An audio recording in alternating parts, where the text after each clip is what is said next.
తులసి spiritual ప్రేక్షకులకు స్వాగతం. ఈ వారం రాశిఫలాలు పరిశీలిద్దాం. ఓం వసుదేవసుతం దేవం కంసచాణూరమర్ధనం దేవకీ పరమానందం కృష్ణం వందే జగద్గురుం.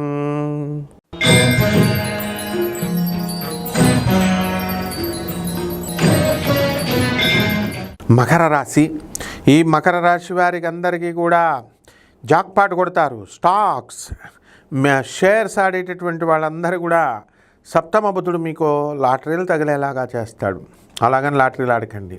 అలాగే మీరు ఫైనాన్షియల్ ఇన్స్టిట్యూషన్స్ నడుపుతున్నటువంటి వాళ్ళు, చిట్టి పాటల వ్యాపారాలు చేస్తున్నటువంటి వాళ్ళు, వీళ్ళందరూ కూడా మీకు బ్రహ్మాండంగా లాభాలు మీకు గడించడం అనేటటువంటివి జరుగుతాయి. అలాగే ఇంతవరకు మానసికంగా చాలా బాధపడుతున్నారు మీరంతా. అష్టమ కేతుగ్రహ ప్రభావం, దాంతో ఆ యొక్క ప్రభావం కారణాలు లేనటువంటి బాధ అవన్నీ కూడా ఇంకా కంటిన్యూ అవుతాయి. కానీ ఈ యొక్క బుధగ్రహ ప్రభావం వలన కొంతవరకు తగ్గడానికి అవకాశాలు ఉన్నాయి. భార్యాభర్తలు ఇద్దరు కూడా భర్తలు ఒక చోట, భార్యలు ఒక చోట ఉద్యోగాలు చేస్తున్నారు, కోర్టుల్లో కేసులు వేసుకున్నారు. ఇవన్నీ కూడా కొంతవరకు తగ్గడానికి అవకాశాలు ఉన్నాయి. పూర్తిగా మరి విడిపోకుండా కొంత ఈ యొక్క కాంప్రమైజింగ్ యాటిట్యూడ్తో వెళ్ళడము, ఆలోచన విధానం రావడం అనేటటువంటివి జరుగుతాయి. అదేవిధంగా మగపిల్లలు ఎవరైతే ఉన్నారో అటువంటి వాళ్ళందరికీ కూడా ఆవేశపరంగా ఉండడము అనేటటువంటివి జరుగుతాయి. వాళ్ళ వల్ల కొన్ని చిక్కులు, సమస్యలు, ఆడవాళ్ళ వల్ల మీ పిల్లలు ఆ సమస్యలను మీకు తీసుకురావడానికి అవకాశాలు ఉంటాయి.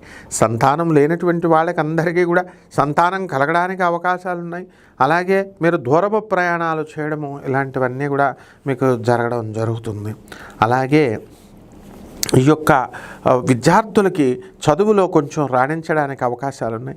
పరిహారాల దగ్గరికి వచ్చేసరికి కేతు జపం చేసుకోండి, కేతు స్తోత్రాలు చదవండి. అలాగే అష్టమ శుక్రుడు కాబట్టి శుక్ర జపం చేసుకోండి, శుక్ర స్తోత్రాలు చదవండి. శుక్రుడికి కిలోంపావు బొబ్బర్ని, ఈ యొక్క తెలుపు రంగు వస్త్రాలను ఇచ్చి పేద బ్రాహ్మణులకి శుక్రవారం నాడు ఉదయం 6 గంటలకి దానం చేసుకోండి. దశ మహావిద్యల్లో ఒకటైనటువంటి కమలాత్మిక అమ్మవారి యొక్క హోమాన్ని కానీ, ఆ అమ్మవారి యొక్క మంత్ర జపాన్ని కానీ మీ ఇళ్లలో చేసుకోవడం ద్వారా బ్రహ్మాండంగా ఉంటుంది. శుభమస్తు.